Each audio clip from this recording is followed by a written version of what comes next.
চারা লাগানোর পর যখন আপনার চারাটা ঠিক লেগে যাবে, যেমনটা এটা দেখতে পাচ্ছেন, তার 7 থেকে 10 দিনের মধ্যে একটা পরিচর্যা করতে হবে, মানে একটা ঔষধ ব্যবহার করতে হবে। সেটা আপনার যেই চারাই হোক না কেন, হোক সেটা কাঁঠাল বা এঁচড় চারা, হোক সেটা ডাব বা নারকেল চারা, অথবা আম বা পেয়ারা, যে কোনো চারাতে আপনারা এই ঔষধটা অ্যাপ্লাই করতে পারবেন। আসুন আমরা জেনে নিই যে চারাটা যখন রোপণ করেছেন, চারাটা যে লেগে গেছে, এই চারাগুলো সব লেগে গেছে, এটার 7 থেকে 10 দিনের মধ্যে কোন কোন ঔষধ আপনারা ব্যবহার করবেন। দেখতে পাচ্ছেন যে আমি জল নিয়ে নিয়েছি, এখানে প্রায় 15 লিটারের মধ্যে জল আছে, এবং এই জলের মধ্যে কিছু আমাদেরকে ঔষধ ব্যবহার করতে হবে। ঔষধ মেশানোর পর এই যে মগ দেখছেন, এই মগের মাধ্যমে কিন্তু আমরা গাছের গোড়ায় ঢেলে দেব। তো কোন কোন ঔষধ ব্যবহার করব বা ঔষধের কাজ কি, সেটাই আজকের ভিডিওতে আমরা জানাবো। সর্বপ্রথম যেটি ব্যবহার করব সেটি দেখুন রুট গ্রো, যেটা একটা রুট হরমোন।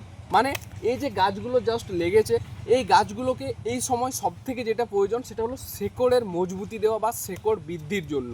তো শেকড় বৃদ্ধির জন্য দেখতে পাচ্ছেন আমি 10-20 গ্রাম এনেছি, যেটা আমি 15 লিটার জলে মিশিয়ে দেব। এবং এই যে এটা দেখতে পাচ্ছেন একটা লুজ আমি এনেছি 50 গ্রামের মতো, এটা হলো রোকো, যার কম্পোজিশন হলো থিওফানেট মিথাইল। এটা কেন দেব? এটা একটা ছত্রাকনাশক, তাই এই অবস্থায় গাছের ছত্রাক, ভাইরাস, ব্যাকটেরিয়ার যাতে আক্রমণ না আসে, সেই জন্য এই মিশ্রণের মধ্যে এটাও আমরা কিন্তু মিশিয়ে নেব।